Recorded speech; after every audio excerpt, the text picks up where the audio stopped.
தமிழக வெற்றிக் கழக தலைவர் விஜயின் வருகையால் 2026 சட்டமன்ற தேர்தல் களம் கூடுதல் கவனம் பெற்றிருக்கிறது.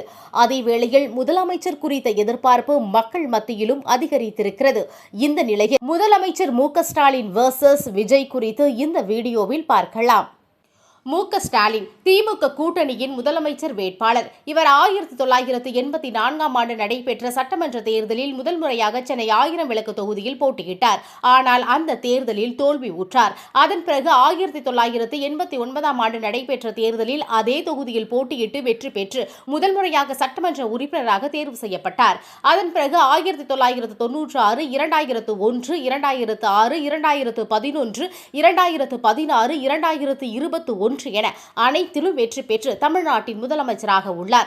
73 வயதாகும் ஸ்டாலின் சென்னை மாநில கல்லூரியில் BA ஹிஸ்டரி பயின்றவர். இவரின் சொத்து மதிப்பு 8.88 கோடி ஆகும். இவரின் மதம் இந்து, சாதி, இசை வேளாளர். 2026 சட்டமன்ற தேர்தலில் இவர் போட்டியிடும் தொகுதி கொளத்தூர். சின்னம் உதயசூரியன். விஜய் தமிழக வெற்றிக் கழகத்தின் முதலமைச்சர் வேட்பாளர். உச்ச நடிகராக திகழ்ந்து வந்த விஜய் 2024இல் தமிழக வெற்றிக் கழகம் எனும் கட்சியை தொடங்கி அரசியலில் என்ட்ரி கொடுத்தார். இவர் முதல் முறையாக சட்டமன்ற தேர்தலில் போட்டியிடுகிறார். 51 வயதாகும் விஜய் சென்னை லயோலா கல்லூரியில் விஸ்காம் படித்தார். ஆனால் சினிமா மீதான ஆர்வத்தால் படிப்பை முழுமையாக தொடரவில்லை.